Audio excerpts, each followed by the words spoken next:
At patuloy po tayong binabaliktad. Ginagawa ng mga tahi-tahing istorya. Tayo yung ina-accuse ng intrusyon.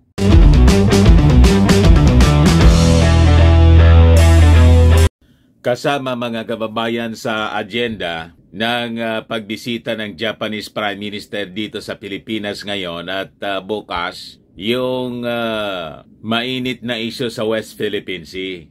So mabuti naman po mga kababayan kasi yung mga Chinese patuloy sa pangingialam po dito sa atin. And as a result mga kababayan, tuloy-tuloy yung pagtaas ng tensyon dito po sa West Philippine Sea. Inakusana naman po tayo ng intrusyon. Trespassing daw tayo sa sarili nating teritoryo. Ganon mga kababayan. Bumuelta yung ating Department of Foreign Affairs. Ayan po ang balita. DFA slams China for accusing Philippines of panatag intrusion. What? Nag-intro daw tayo sa panatag. Paano tayo mag-intro doon na atin yon? Ayan po. Nagpatrolya na kasi yung ating mga warships doon. Yun man dapat ang ginagawa natin. Nagalit yung China. Pinagalitan tayo. But before natin ibigay sa inyo mga kababayan yung full story, click subscribe muna dito sa ating YouTube channel and hit the notification bell para lagi po kayong updated sa mga kaganapan dito sa ating bansa. Like and share na rin po ninyo ng ating video para marami yung makapanood. Huwag na rin po ninyo mga kababayan na skip yung ating mga commercial ads para tuloy-tuloy ang pagunlad ng Bagong Pilipinas. Yung ating programa pala mga kababayan brought to you by Colossal Fitness Gym. Padangat grab car, padangat rent a car and grab car by Firmax in Automax at ng aming bayad center. Dumami na niya, Mr. Maravillas, yung negosyo ninyo. Siyempre po, kailangan nating maghanap buhay. For inquiries po, contact lang ninyo yung aking anak, Jilon Maravillas. Contact number po, 0966-802-0949. Ayos? Yung Colossal Fitness Gym po ay matatagpuan sa 3rd floor ng Security Bank Building, Lanco Business Park, Legazpi City. Ayan po, kami yung pinakang malaki na fitness gym dito sa lalawigan ng Albay at lungsod ng Legazpi. Ayos na ayos. So, balik tayo sa ating kwento. Ayun po yung balita ngayon sa Daily Tribune. Kishida Marcos tackling WPS issues. Kaya sa Manila po naka-display na po yung mga flags ng Pilipinas at ng Japan bilang pag-welcome kay Kishida. Sa Batasan Road po ito sa Quezon City. O, tama itong ginagawa ng ating Pangulong Bongbong Marcos na i-engage yung ating mga regional partners para po masupla, makounter natin yung pagsasamantala ng mga Chinese sa ating territory. Hindi makontento mga kababayan ng yaman nila. Pati dito sa atin, yumaman sila sa pagninegosyo. Pati nga mga sementeryo nila dito sa Pilipinas, ang lalaki. Mas malaki pa sa sementeryo ng mga Filipino. Di ba? Pati yung ating territory sa West Philippine Sea, gusto pa nilang angkinin. Talagang sobra ang ginagawa ng mga Chinese sa atin. So yun mga kababayan ang agenda sa pagbisita ni Prime Minister Kishida sa Pilipinas ngayon hanggang bukas. So sabi dyan, Marcos and Kishida will also discuss how the two countries can work together on issues like politics, security, and the economy. Sabi po ng Palasyo Malacanang. At siyempre, yung dati na tinutulong sa atin ng mga Japanese, yung ODA, Official Development Assistance. So sabi naman po, mga kababayan ni Senate Majority Leader Joel Villanueva, definitely the Philippines stands to gain greatly from it sa pagbisita ni Kishida dito sa ating bansa I'll say it again. It shows the real definition of what it means to be friends with the Philippines. Unlike any other nation, so claim to be our friends but behave differently. Patama mga kababayan ni Villanueva sa mga Chinese. Yun man talaga po. Kaibigan daw tayo, nakikipagkaibigan sa atin yung China.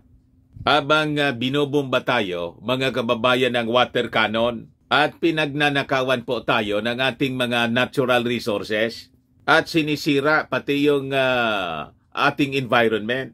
May ganong kaibigan po. Meron na niya Mr. Maravillas, sabi ni Maudix.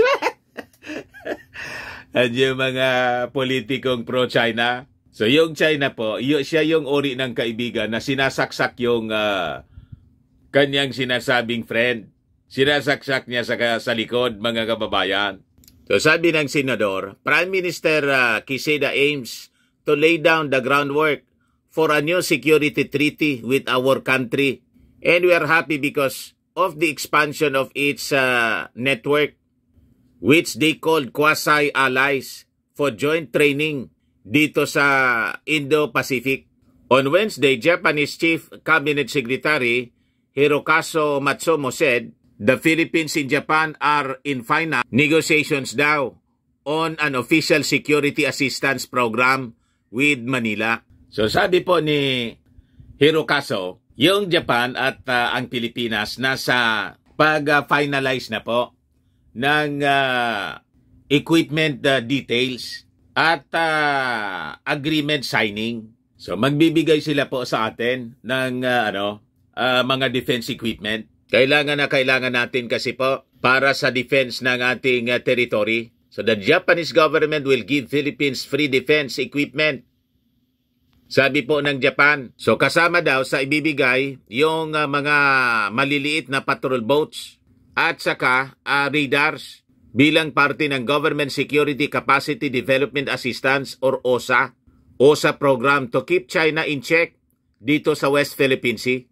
Yung OSA program aims to enhance the military capabilities of similar nations through defense equipment provision at infrastructure development promotion. So yun mga kababayan yung sadya ni Prime Minister Quezada sa pagpunta rito sa ating bansa. So maganda ang mga developments na mga balita ngayon mga kababayan dito sa ating bansa habang patuloy na nagsasamantala sa atin ang mga Chinese. At patuloy po tayong binabaliktad, ginagawa ng mga tahi-tahing istorya.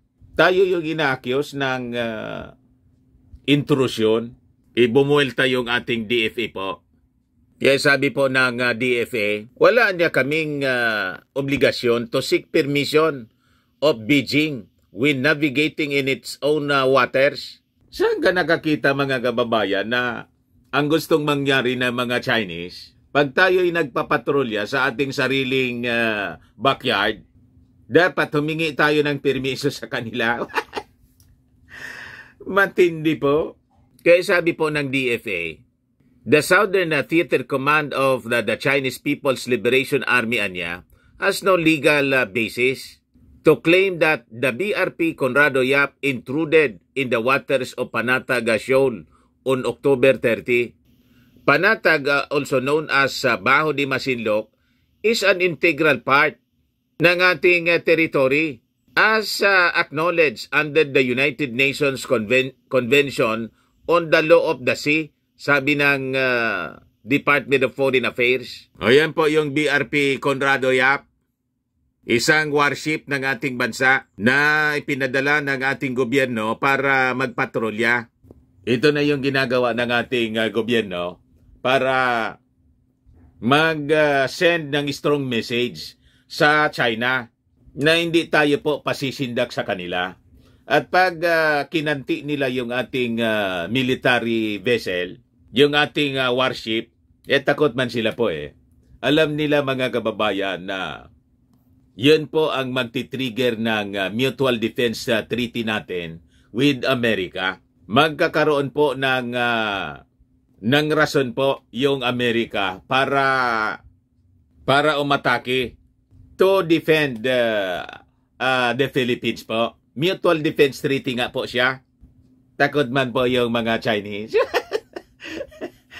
Kasi, kung talagang matapang po yung mga Chinese, di sana ginamitan na po ng kanyon na totoo, hindi water cannon. Nagpalipad na sana ng mga rockets yung Chinese, yung People's Liberation Army ng China. Hindi nila gagawin. Alam nila na mag-ahalo ang balat sa tinalupan. World War III.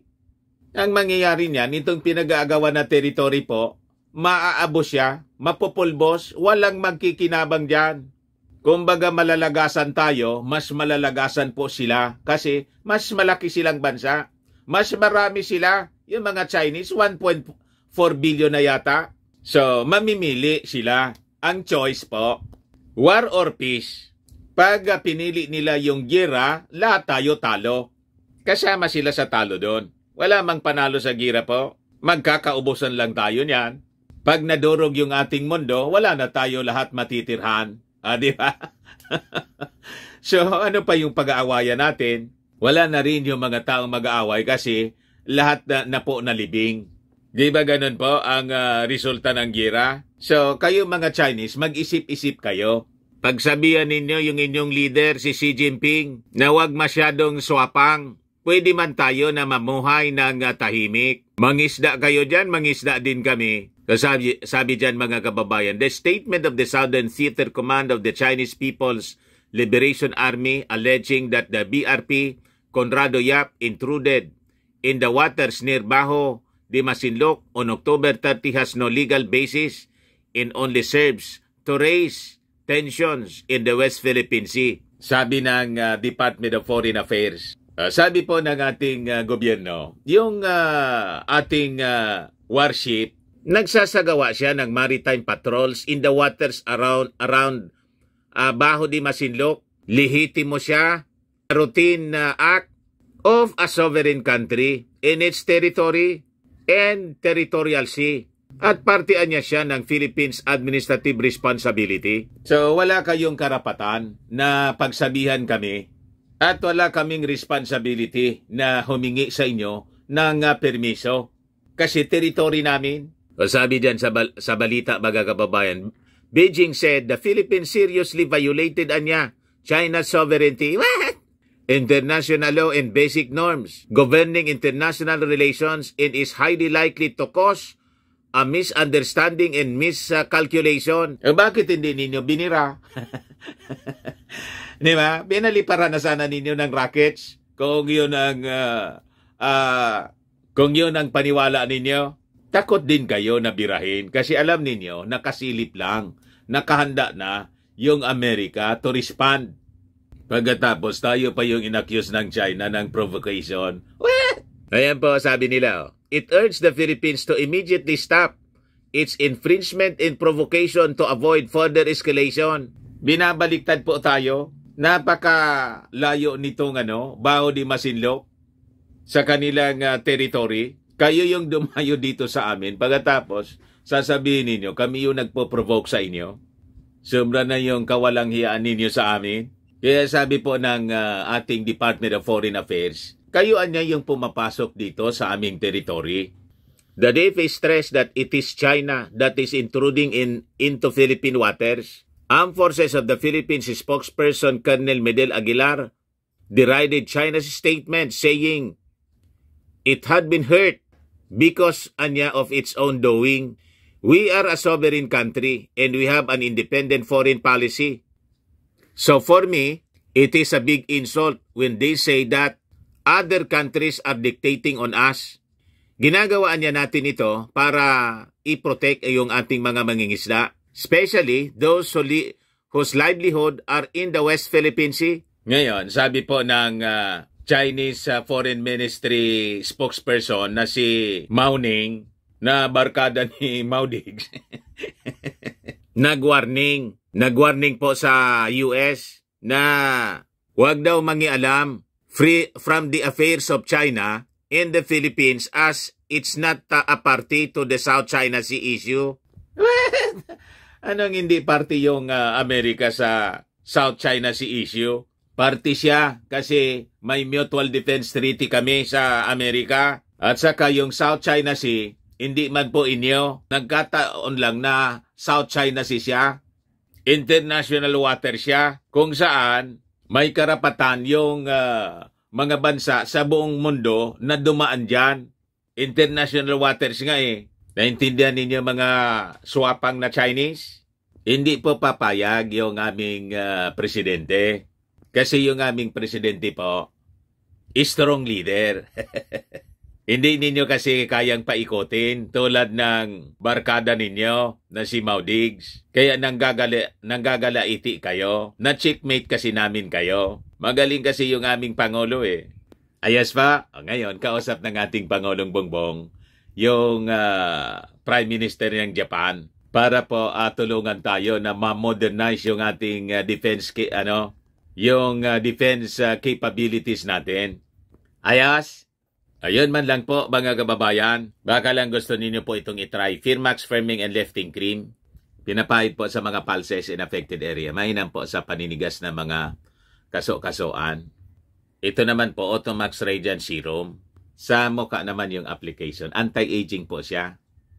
You will look 10 years younger than your age. Sa mga cancer patients naman po, try ninyo itong Ningxia Red Mix Fruit Drink. Hindi man po siya gamot, food supplement siya. Kaya lang, gawa siya mga kababayan sa goji berry. Yung goji berry may anti-cancer properties.